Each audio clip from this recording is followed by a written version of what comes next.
নমস্কার বন্ধুরা, কেমন আছো? আশা করি সবাই ভালো আছো। আজকে আবার চলো নতুন এই যে দেখেন, আজকে রান্না করবো আমি বড়ো মাছ আর ইলিশ মাছ।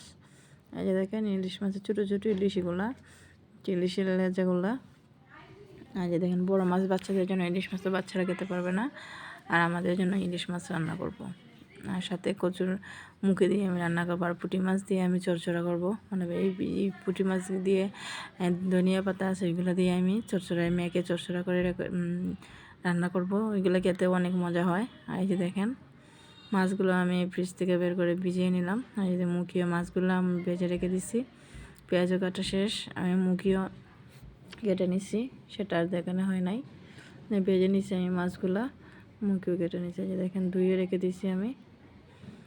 আমার না বড়ো মাছগুলো মুখে দিয়ে খেতে অনেক মজা হয়। ইলিশ মাছ আপনারা মুখে দিয়ে খেয়ে দেখবেন, অনেক মজা হয়। আর এদিন সাতকরা, এইগুলো আমি তরকারি দিয়ে সাতকরা দিয়ে তরকারি রান্না করে দেখবেন, অনেক মজা হয় খেতে। সাতকরাগুলো খুব ভালো হয় খেতে। আমাদের এলাকার সাতকরাগুলো অনেক মজা হয়। দেখেন ফ্রিজে ছিল তো, অনেক দিন হয়েছে সাতকরাটা আনা হয়েছে। আর এই দেখেন মাছগুলো ভেজে আমি রেখে দিয়েছি। এখন আমি সব মশলা একবারে দিয়ে দেব। এই দেখেন সব মশলা আমি একবারে দিয়ে দেব। আর পেঁয়াজটা হালকা লাল করে আমি এগুলো কড়াইয়েতে দিয়ে দেবো। এই যে দেখেন লাল হয়ে গেছে। এখন আমি এগুলো দিয়ে দিব কড়াইয়ে, দিয়ে অনেকক্ষণ নেড়ে ছেড়ে তারপর আমি ঝোল দিয়ে দেবো পরিমাণ মতো। তারপর আমি ছোটো মাছটাও রান্না করে নেব। কীভাবে রান্না করব সেটাও আমি দেখিয়ে দিচ্ছি আপনাদের। এই যে দেখেন অনেকক্ষণ সময় আমি কষিয়ে নিয়েছিলাম মুখিগুলো। দেখেন আর ছোটো মাছগুলো এখন রান্না করে নেবো। যে দেখেন আমি পেঁয়াজ, হলুদ, মরিচ, লবণ, ধনিয়া পাতা, কাঁচামরিচ, সব তেল সবগুলো একসাথে দিয়ে আমি মাখিয়ে ঝোল দিয়ে দেব। ভালো করে মাখিয়ে নিচ্ছি আমি। আপনারা যে যতটুকু ঝাল খান সেভাবে দেবেন। আর ছোটো মাছেতে ঝাল একটু বেশি হলে ভালোই লাগে, খারাপ লাগে না।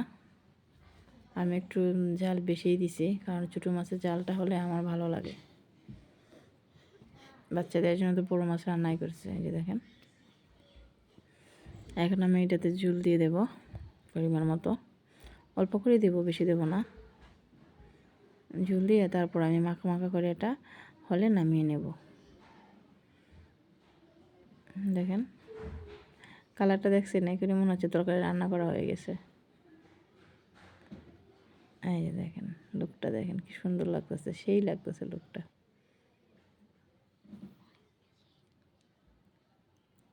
হ্যাঁ দেখেন দেখতেও ভালো লাগে,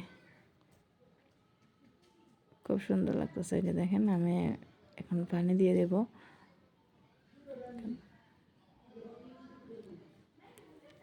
পানি দিয়ে নিচ্ছি,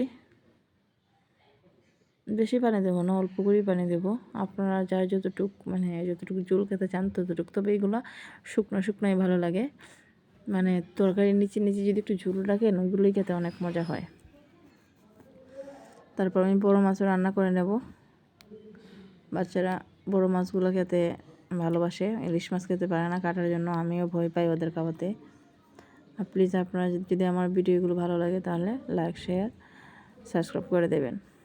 কমেন্টস করে জানাবেন আমার ভিডিওগুলো কোন জায়গায় ভুল হইতেছে। যদি আপনারা বলে দেন কোন জায়গায় ভুল হয়, আমি চেষ্টা করব সেই জায়গাটা শুধরানোর। আর কীভাবে করলে ভালো হবে আপনারা সেটাও আমাকে বলে দেবেন প্লিজ, আপনাদের কাছে আমার অনুরোধ। আর এই যে দেখেন আমার মাছটা আমার হয়ে গেছে।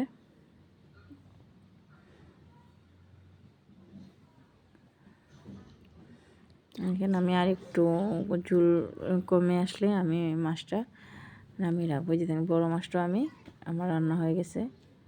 দেখেন আমি সাতকরাগুলো দিয়ে দিছি। আপনারা নামানোর আগে সাতকরাগুলো দেবেন। আর একটা বলে দিচ্ছি, সাতকরা কেটে যদি একটু লবণ দিয়ে মাখিয়ে রাখেন তাহলে তেঁতু ভাবটা চলে যায়। সাতকরাতে অনেকে বলে তেঁতু, কিন্তু সাতকরাতে আপনি যদি লবণ মাখিয়ে 10 মিনিট রেখে দেন, তারপর ধুয়ে তরকারিতে দিয়ে দেবেন, আর নামানোর আগে দিবেন, তো দেখবেন তেঁতু ভাবটা। সবাই ভালো থাকবেন।